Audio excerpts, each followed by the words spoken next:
আমি ঐক্যমত্য কমিশনে বা এখানে প্রধান উপদেষ্টা সাহেব আছেন, আমি অনুরোধ করব ঐক্যমত্য কমিশন যে প্রস্তাবগুলো দিয়েছেন এটা যাতে সুন্দর করে কিভাবে এখন তো দুইটা মৌলিক সমস্যা। একটা হলো এই যে আপনার গণভোট একটা প্রস্তাব সবাই আসছেন, এই গণভোটটা আগে হবে না পরে হবে না একই দিনই হবে, এটা একটা ঝামেলা আছে।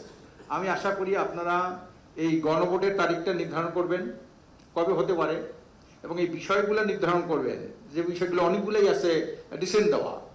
একজন পাবলিক কেমন করে বলবে যে কোনটার মধ্যে কি আছে।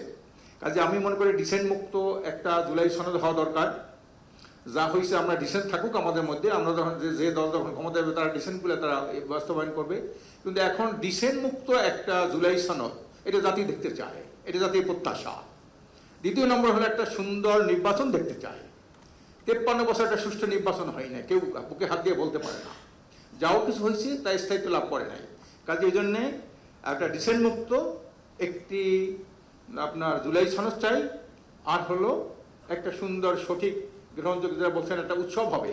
আমাদের প্রধানমন্ত্রী সব জায়গায় দেশে বিদেশে সব জায়গায় বলে একটা মহা উৎসব হবে, নির্বাচনের দিন একটা ঈদের মতো হবে। আমরা এইটাকে আপনার এই কথায় ফুল ফুটুক আমরা এটা দেখতে চাই।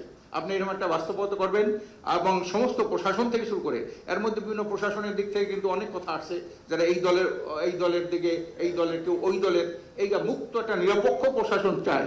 কারণ দীর্ঘদিন যে 15 বছরের ফ্যাসিস্টদের যে প্রশাসনের যে কর্ম, তারা কিন্তু এখন বিভিন্ন জায়গায় আছে, ঘাপটি মেরে আছে, কিন্তু তারা কিন্তু এখন মুখোশ খোলে না। কাজে এই জন্যে আমি প্রধান উপদেষ্টা সাহেবকে এবং ঐক্যমত্য কমিশন যারা আছে আপনার সুন্দরভাবে এইটার একটা যাতে নিরপেক্ষ প্রশাসন সব জায়গায় থাকে, তা নাহলে কিন্তু এত যে ঐক্যমত্যের আমরা যে আলাপ আলোচনা করেছি, বৈঠক করেছি, কিন্তু এটা কিন্তু সুফল হবে না, বাস্তব হবে না। যদি একটা সঠিক নির্বাচন হতে না পারে তাহলে আমাদের এই বৈঠকগুলো সব ব্যর্থ হয়ে যাবে।